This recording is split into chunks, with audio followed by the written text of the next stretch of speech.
Assalamualaikum warahmatullahi wabarakatuh. Perkenalkan, nama saya Dia Aulia Khairunisa dengan NIM belakang 101. Saya dari kelas C dan dosen pengampu saya yaitu Bu Rizky Mutia.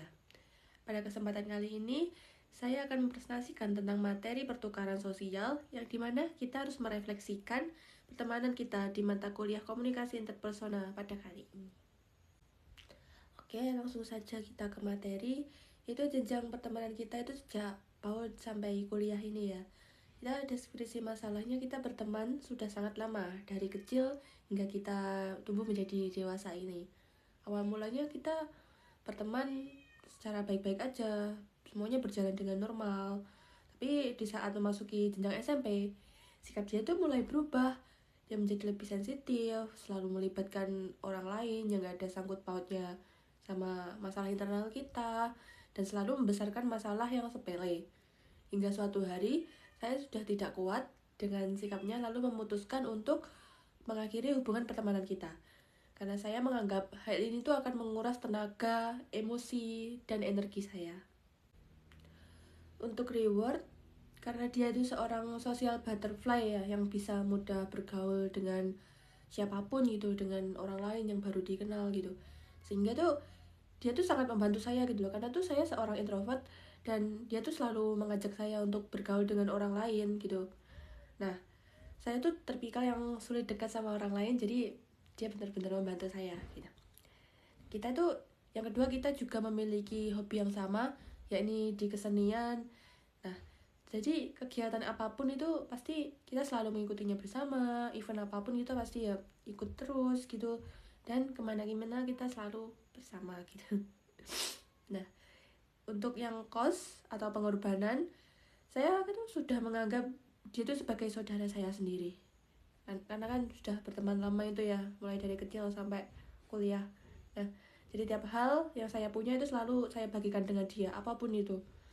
Melindunginya dari sesuatu yang bikin dia gak nyaman atau bikin dia sedih gitu. Terus, dan meskipun sikapnya itu buruk, saya tetap menganggapnya sebagai orang terbaik, teman terbaik saya, dan orang yang selalu bersama saya sejak kecil. Nah, yang ketiga yaitu outcome atau perbandingan. Jika dibandingkan, justru itu saya lebih banyak memberikan sesuatu ke dia daripada pengorbanan dia terhadap saya. Karena setiap saya melakukan kesalahan kecil, dia selalu mengungkit-ungkitnya di kebaikan dia yang itu-itu saja. Nah, tidak ada pengorbanan signifikan yang dia berikan ke saya ya, yang saya rasakan kayak gitu. Karena di saat bertemu dengan orang baru, itu tuh di sisi lain dia seakan kayak merendahkan saya. Terus, dan di saat dia tidak memiliki teman, dia kayak mendekati saya gitu, agar dia tuh tidak terlihatan sendiri. Terus pengorbanannya tuh yang dari saya itu mencakup tenaga, energi, dan emosi untuk menghadapi sikap dan ego dari teman saya tersebut.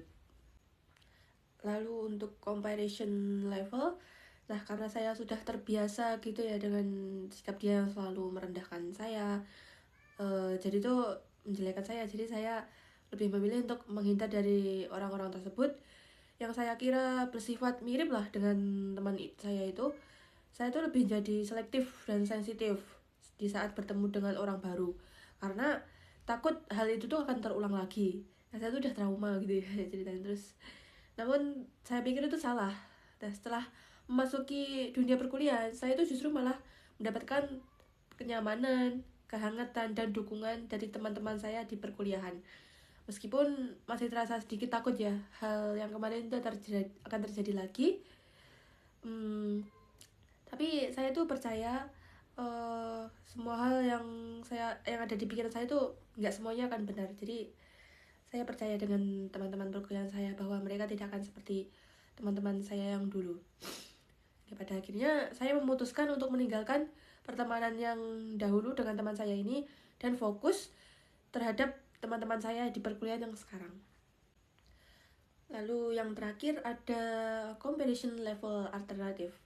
Nah, karena dia seorang anak yang broken home, yang harus saya mengerti dan diberi perhatian lebih gitu ya. Kan anak broken home emang butuh kasih sayang lebih, entah dari teman atau keluarga.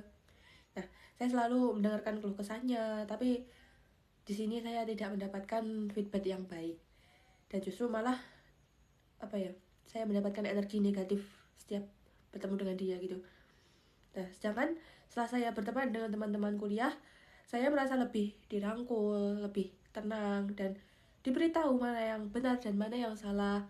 Selalu mengajak saya untuk grow together, dan berharap pertemanan kali ini itu bisa menjadi lebih baik dari yang sebelumnya. Nah, standar saya tentang pertemanan, yakni loyalitas dan support, menilai bahwa hubungan pertemanan saya sebelumnya sangatlah buruk dibanding dengan yang sekarang. Mungkin cukup segitu dulu presentasi dari saya. Bila ada kurang lebihnya saya mohon maaf. Akhir kata, wassalamualaikum warahmatullahi wabarakatuh.